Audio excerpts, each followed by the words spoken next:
दुनिया की बड़ी वैकल्पिक चिकित्सा पद्धतियों में से एक है होम्योपैथी, जो 85 से अधिक देशों में प्रचलित है तथा ये 100 करोड़ से अधिक लोगों के विश्वास का प्रतीक है।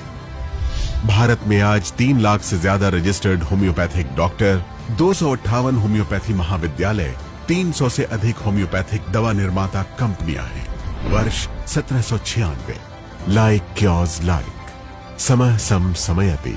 सैमुअल हैनिमन। होम्योपैथी के जनक सैमुअल हैनिमन ने आज से 226 वर्ष पूर्व 1796 में लाइक क्योर्स लाइक के मूल मंत्र के साथ इसे जर्मनी में प्रारंभ करते हुए यह सोचा भी नहीं होगा कि यह पद्धति अगली सदी के हिंदुस्तान की चिकित्सा प्रणाली में मील का पत्थर साबित होगी। लगभग 200 वर्ष पूर्व जर्मनी मिशनरीज के माध्यम से ये भारत में प्रयोग के तौर पर लाई गई थी, परंतु आज होम्योपैथी दुनिया में सबसे अधिक विकसित हिंदुस्तान में हो रही है। आजादी का 75वां वर्ष भारत अमृत महोत्सव के रूप में मना रहा है। भारत की आत्मनिर्भरता के इस एक गौरवमयी उत्सव में होम्योपैथी का भी अपना योगदान है। वर्ष 1839। पंजाब के महाराजा रणजीत सिंह का इलाज होम्योपैथी के जनक सैमुअल हैनिमन के अनुयायी डॉक्टर होनी बर्गर ने सफलतापूर्वक किया। इसके बाद पूरे देश में इसकी ख्याति बढ़ने लगी। खासतौर पर बंगाल में फैली हैजा की महामारी की रोकथाम में होम्योपैथी की अहम भूमिका के कारण होम्योपैथी कोलकाता में पैर पसार पूरे बंगाल में फलने फूलने लगी। बाबू राजेंद्र लाल दत्त भारत के पहले होम्योपैथिक चिकित्सक थे, इसीलिए उन्हें भारतीय होम्योपैथी का जनक भी कहा जाता है। होम्योपैथी की पद्धति का ये आलम हुआ कि कई एलोपैथिक चिकित्सकों ने होम्योपैथिक को अपनाना शुरू कर दिया। डॉक्टर महेंद्र लाल सरकार पहले एलोपैथिक चिकित्सक थे जिन्होंने होम्योपैथी को अपनाया। होम्योपैथी से कई असाध्य बीमारियों के इलाज में चमत्कारिक परिणाम मिला तो इसका वर्चस्व पूरे देश में हो गया। इसी दौरान होम्योपैथी पद्धति के बारे में ज्ञान वृद्धि के लिए वर्ष 1881 में कोलकाता होम्योपैथी मेडिकल कॉलेज की स्थापना भी की गई। हिंदुस्तान में होम्योपैथी का सफरनामा। वर्ष 1948। संसद में होम्योपैथी चिकित्सा को मान्यता देने का प्रस्ताव पेश किया गया। वर्ष 1950। Doctor KG. सक्सेना को प्रथम राष्ट्रपति डॉक्टर राजेंद्र प्रसाद का निजी चिकित्सक नियुक्त किया गया। 10 अप्रैल 1955 डॉक्टर सैमुअल हैनिमन के जन्म दिवस पर विशेष डाक टिकट जारी किया गया। होम्योपैथिक वैधानिक एवं स्वायत्त निकायों की स्थापना का दशक। 1970 के दशक में राष्ट्रीय होम्योपैथी संस्थान की स्थापना के उपरांत होम्योपैथी का विस्तार बहुत तेजी से हुआ। खासतौर से 1973-74 के दौर में जब संसद में होम्योपैथी चिकित्सा पद्धति को मान्यता देने के लिए केंद्रीय परिषद बनाने के लिए बिल पास हुआ। CCH यानी सेंट्रल काउंसिल ऑफ होम्योपैथी की स्थापना अगस्त 1974 में की गई। वर्ष 1975 कोलकाता में नेशनल इंस्टीट्यूट ऑफ होम्योपैथी एवं गाजियाबाद में होम्योपैथी फार्माकोपिया लेबोरेटरी की स्थापना की गई।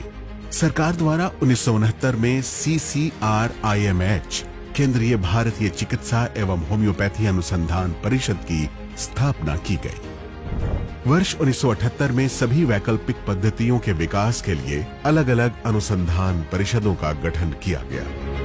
इसी समय होम्योपैथी के अनुसंधान विस्तार के लिए केंद्रीय होम्योपैथी अनुसंधान परिषद का गठन होम्योपैथी के क्षेत्र में औषधि मानकीकरण, औषधि प्रमाणीकरण, नैदानिक अनुसंधान, मौलिक अनुसंधान, नैदानिक सत्यापन, औषधीय पादप सर्वेक्षण, संग्रहण और उपज, जन स्वास्थ्य कार्यक्रम एवं संक्रमण अनुसंधान के उद्देश्य से किया गया।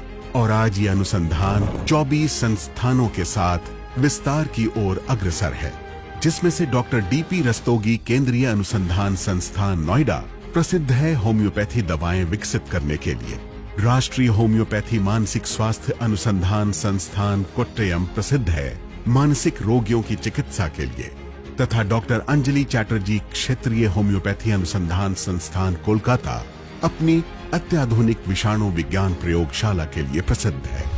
वर्ष 1989 में CCH ने होम्योपैथी के शिक्षण के क्षेत्र में पोस्ट ग्रेजुएट स्तर की पढ़ाई शुरू की। वर्ष 1995 में स्वास्थ्य मंत्रालय के अधीन भारतीय चिकित्सा एवं होम्योपैथी विभाग बनाया गया और वर्ष 2003 में इसका नाम बदलकर आयुर्वेद, योग और प्राकृतिक चिकित्सा, यूनानी, सिद्ध और होम्योपैथी आयुष विभाग हुआ।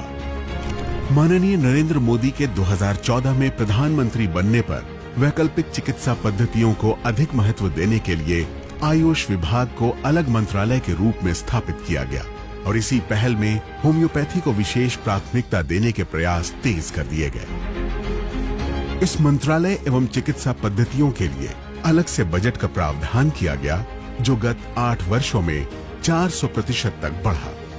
आयुष, आयुर्वेदा, योगा, नेचुरोपैथी, यूनानी, सिद्धा, सोवा रिगपा, होम्योपैथी। अपने आजादी की 75 वर्ष का जश्न आजादी की अमृत महोत्सव के रूप में मना रहा है। यह रोजगार से लेकर शिक्षा और स्वास्थ्य जैसे बुनियादी विकास के क्षेत्र में आत्मनिर्भर होने का उत्सव है। आयुष मंत्रालय भी इस अमृत महोत्सव में चिकित्सा की वैकल्पिक पद्धतियों के क्षेत्र में आत्मनिर्भर होने की गौरव से अछूता नहीं है।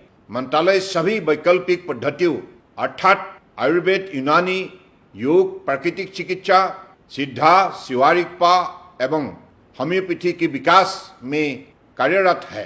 मुझे यह कहते हुए गर्व हो रहा है कि होम्योपैथी चिकित्सा पद्धति भले ही 200 वर्ष पूर्व जर्मन मिशनरी के द्वारा भारत में लाए गए, लेकिन इसकी लोकप्रियता आज संपूर्ण विश्व की तुलना में भारत में सर्वाधिक है।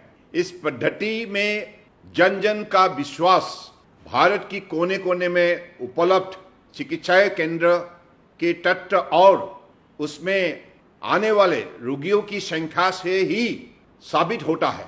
आयुष मंत्रालय होम्योपैथी चिकित्सा पद्धति के विकास और जन जन तक पहुंचाने के लिए प्रतिबद्ध है। वर्ष 2021 में एक ऐतिहासिक पहल हुई। होम्योपैथी के लिए अलग से राष्ट्रीय होम्योपैथी आयोग का गठन। राष्ट्रीय होम्योपैथी आयोग देश भर में 258 कॉलेज की सहायता से होम्योपैथी की शिक्षा और प्रशिक्षण कराकर होम्योपैथी के चिकित्सक तैयार कर रहा है।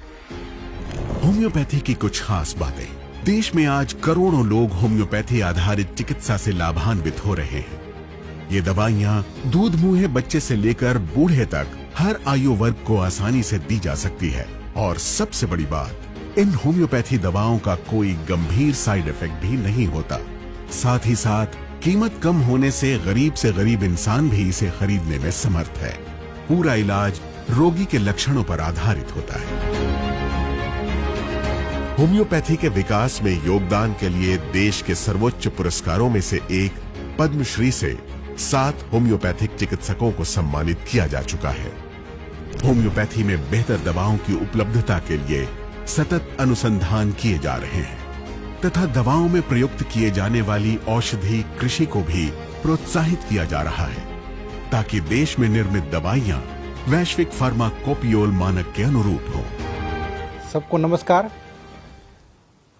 भारत चिकित्सकीय रूप से विविधतापूर्ण देश है। राष्ट्रीय स्वास्थ्य नीति 2017 आधुनिक चिकित्सा और आयुष प्रणालियों दोनों के एकीकरण को बढ़ावा देती है। सरकार आयुष प्रणाली के बुनियादी ढांचे, शिक्षा तथा स्वास्थ्य देखभाल सेवाओं को जमीनी स्तर पर बढ़ावा देती है। इसे विश्व स्तर पर स्वीकार्य बनाने और भारत को कल्याण पर्यटन के लिए एक मंतव्य के रूप में स्थापित करने पर भी जोर देती है। मंत्रालय अपनी विभिन्न केंद्र प्रायोजित योजनाओं के माध्यम से भारत में होम्योपैथी को लोगों की पसंद का केंद्र बनाने तथा इसके विस्तार का समर्थन करता है। केंद्रीय होम्योपैथिक अनुसंधान परिषद होम्योपैथी में एक शीर्ष निकाय वैज्ञानिक अनुसंधान के विभिन्न पहलुओं में अनुसंधान के लिए जिम्मेदार है। राष्ट्रीय होम्योपैथी आयोग होम्योपैथी की शिक्षा और प्रशिक्षण को बढ़ावा देने के लिए गठित हुआ है और भारतीय चिकित्सा एवं होम्योपैथी भेषज संहिता आयोग दवाओं की गुणवत्ता मानकों की स्थापना के लिए जिम्मेदार है। आइए आजादी के अमृत महोत्सव में होम्योपैथी के उपयोग को बढ़ावा देकर विश्व को उत्तम स्वास्थ्य की सौगात दें।